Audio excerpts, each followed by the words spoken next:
Salut à tous, j'espère que vous allez bien. Bienvenue dans cette vidéo. Aujourd'hui, on va parler des batteries. Donc je vais essayer d'aborder tous les points sans vraiment rentrer dans le détail. Allez, c'est parti! Alors les batteries, c'est très important parce que vous pouvez avoir le meilleur drone avec les meilleurs composants. Si vous avez une batterie qui ne fonctionne mal ou qui est assez vieille, votre drone n'aura aucune performance. Donc les batteries, c'est très important. Donc une batterie, ça ressemble à ça. Celle-là, c'est une batterie, elle est un peu vieille. Elle est un peu gonflée, elle est un peu abîmée. Vous pouvez voir que quand on crache, ça prend pas mal de chocs. Donc sur des batteries, on a ici, donc ça c'est une prise XT60. Donc c'est ça qu'on va brancher au drone. Là, vous pouvez voir, on a un fil noir et un fil rouge.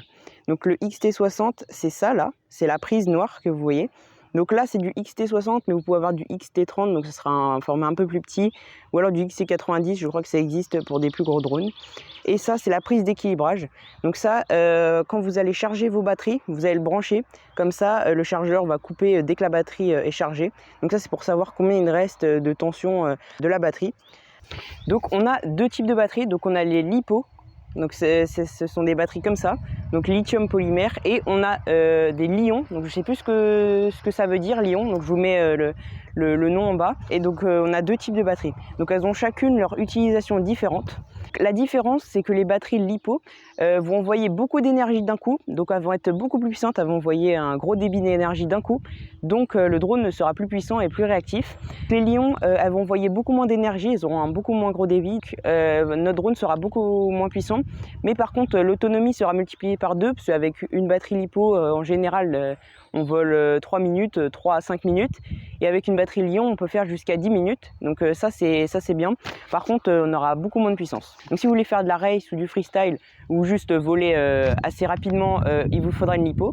Par contre, si vous voulez voler assez loin avec une belle autonomie, là il vous faudra une Li-ion. Ok, maintenant vous savez quelle batterie il faut choisir, mais il reste avant 4 caractéristiques à savoir avant d'acheter une batterie. Alors pour les caractéristiques, il y en a 4, donc comme je l'ai dit précédemment.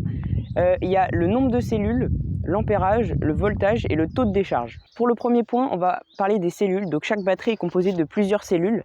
Donc sur une batterie comme ça, là on voit pas, mais sur des batteries, on voit bien les compartiments qui sont vraiment bien démarqués, où on voit chaque cellule. Donc là je vous mets une photo d'une batterie ouverte pour bien voir les compartiments.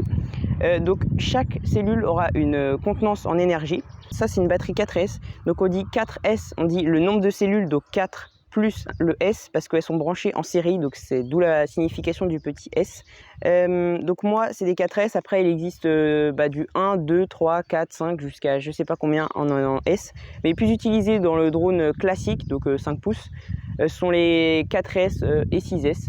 Après pour les plus petits drones comme les Cineop, on pourrait avoir aussi du 3S. Donc pour les cellules des batteries, chaque cellule contient 3,7 volts en moyenne. Donc une batterie 4S va contenir 4,8 volts, donc c'est marqué juste ici là. Pour les batteries 6S, ça va être 3,7 multiplié par le nombre de cellules, donc 6. Donc ça va nous donner 22,2 volts. Pour savoir si en vol votre batterie elle est déchargée, dans l'OSD de votre drone, vous pouvez afficher le voltage par cellule, et le mieux c'est de ne pas dépasser justement 3,7 volts pour être sûr de ne pas abîmer la batterie. Les batteries, quand elles sont chargées au max, elles sont environ à 4,2 volts il me semble, je suis pas sûr, et du coup faut pas descendre en dessous de 3,7 environ. Parce qu'après vous allez l'abîmer et ces batteries ça s'use assez rapidement. Ok, donc là on vient à l'ampérage. Donc l'ampérage en fait c'est la quantité d'énergie que l'on a dans une batterie. Donc c'est quelle contenance la batterie a dans ses cellules.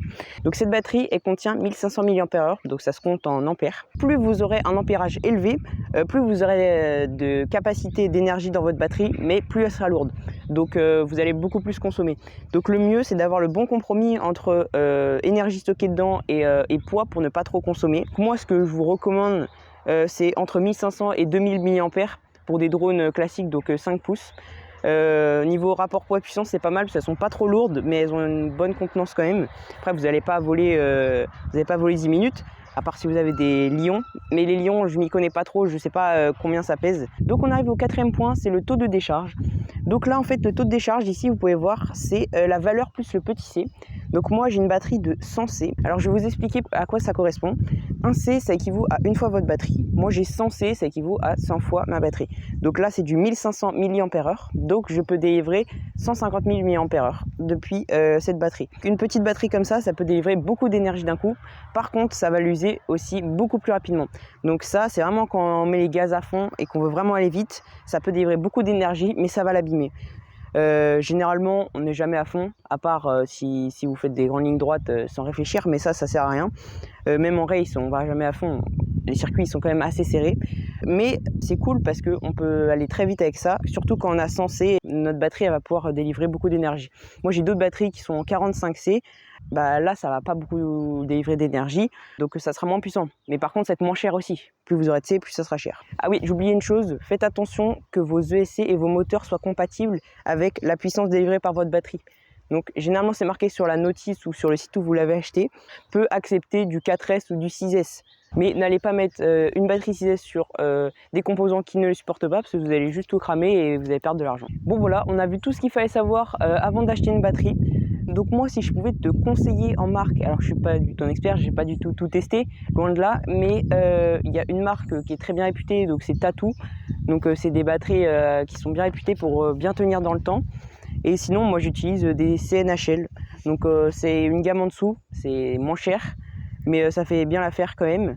Ça résiste un peu moins dans le temps, mais voilà. Sinon il y a plein d'autres marques que je connais pas, mais il n'y a pas de batterie meilleure que d'autres, il faut juste se faire son propre avis sur les batteries. Voilà, c'est la fin de cette vidéo, j'espère que ça vous aura plu. La semaine prochaine normalement ça va être du vol tranquille, ça va pas être un tuto. Et ben moi je vous dis à mercredi prochain 16h pour la prochaine vidéo, salut!